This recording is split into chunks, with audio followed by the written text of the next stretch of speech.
किसी व्यक्ति के बारे में कुछ कहने की आवश्यकता महसूस नहीं होती। पार्टी प्रदेशों के मुख्यमंत्री के बारे में लोग कम जानते हैं,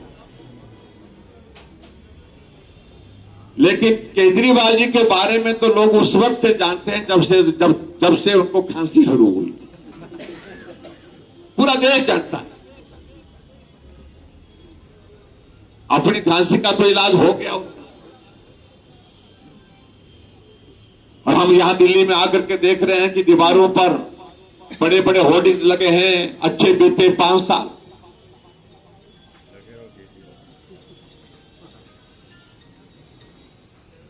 लेकिन अच्छे बीतने के लिए किया क्या?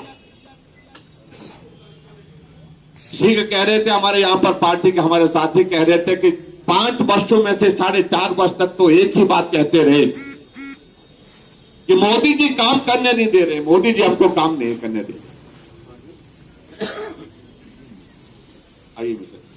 भाई कपिल मिश्रा जिंदाबाद, भाई कपिल मिश्रा जिंदाबाद।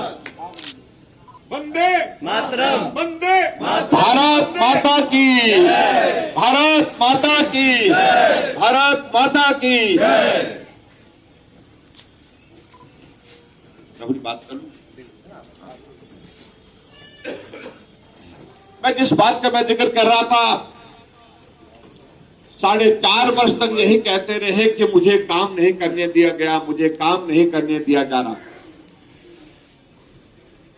लेकिन 6 महीने बाद में जब चुनाव के दिनों में आजकल केजरीवाल जी गली गली में घूम रहे हैं तो कह रहे हैं मुझे काम के वोट दी। अब सच्चाई क्या है कि वो 6 महीने पहले जो बोल रहे थे वो सच्चाई है, या अभी जो बोल रहे हैं वो सच्चाई है? मैं तो एक बात कह सकता हूं कि अगर दुनिया के सामने प्रचार का माध्यम अपना करके जिस प्रकार से केजरीवाल जी ने टेलीविजन में और जहां railway station, bus stand, bus stop, जहां जहां भी उनको जगह मिली अपने होर्डिंग टांगते गए, एडवर्टीजमेंट करते गए, और टेलीविजन में तो इस तरह का टेलीविजन में प्रचार होता हमने देखा। हम तो चिंतित हो गए कि दिल्ली जाना चाहिए कि नहीं जाना चाहिए, यहां तो कुछ करने को बचा ही नहीं। ऐसा प्रचार किया कि जैसा कुछ बचा नहीं करने के लिए सब कुछ कर दिया। और मैं तो मजाक में एक बार कह रहा था, अपने अधिकारियों को पूछ रहा था, मैंने कहा भाई जिस तरह से केजरीवाल जी ने प्रचार का अभियान पूरे देश के लिए चला के रखा है, हमारा प्रचार अभियान का आप लोग भी इस प्रकार से पब्लिक रिलेशन के माध्यम से ऐसा माहौल खड़ा करने की कोशिश करो। लेकिन मैं आपके बीच में यह कह रहा हूं कि जब पता किया तो हमारा और दिल्ली का वोट के हिसाब से तो थोड़ा बहुत फर्क है, लेकिन सीटों के हिसाब से बड़ा अंतर नहीं है। 70 सीटें दिल्ली में है और 68 सीटें हिमाचल प्रदेश में। हमारा प्रचार का बजट 10 करोड़ का होता है और यहां पता चला है कि केजरीवाल ने 500 करोड़ से ज्यादा तो है वो प्रचार पर, फोटो छापने पर ही खर्च कर। ये सच्चाई है।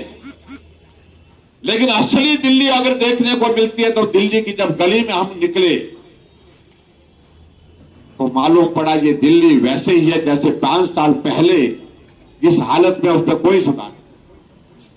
काम हुआ है, विकास हुआ है, तो मैं कह सकता हूं जिस शख्सियत को, जिस देश के हमारे नेता को वो गाली देते रहे, उनका योगदान है नरेंद्र भाई मोदी जी। केजरीवाल जी धरना देते रहे, केजरीवाल जी गालियां देते रहे, लेकिन उसके बावजूद हमारे देश के यशस्वी प्रधानमंत्री नरेंद्र भाई मोदी जी दिल्ली के लिए मदद करते रहे।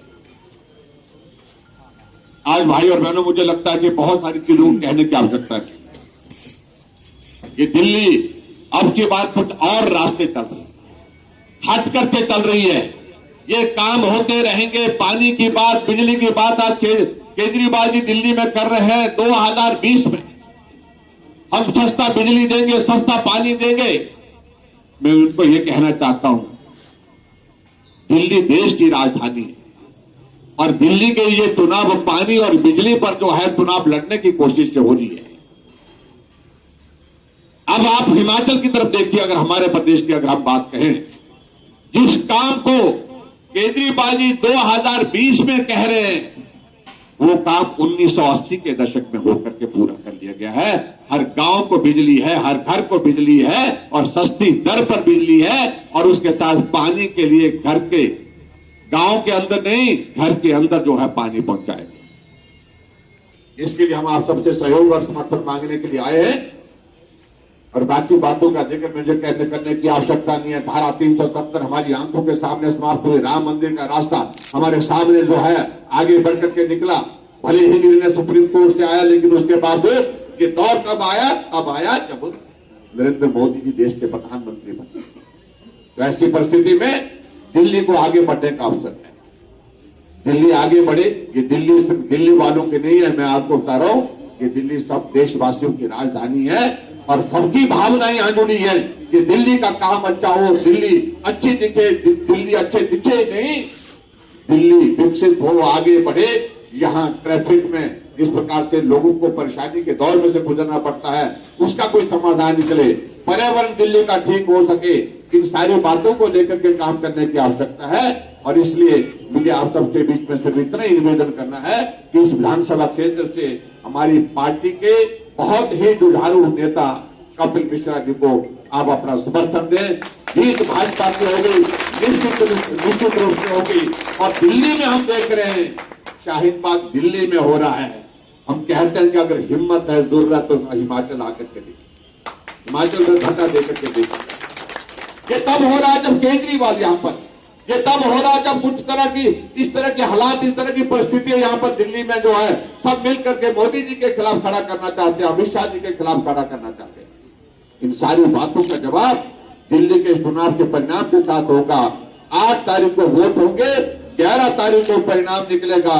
ये शाहीन बाग पूरे देश भर में कहीं देखने को नहीं मिलेगा। इतना मैं कहना चाहता हूं और आप सबसे यही निवेदन करना चाहता हूं कि आप सबका सहयोग और समर्थन भाई कपिल जी को जहां पर आप जिस प्रकार से आप दे रहे हैं, इसमें और भी इजाफा करिए, और भी बढ़ोतरी करिए।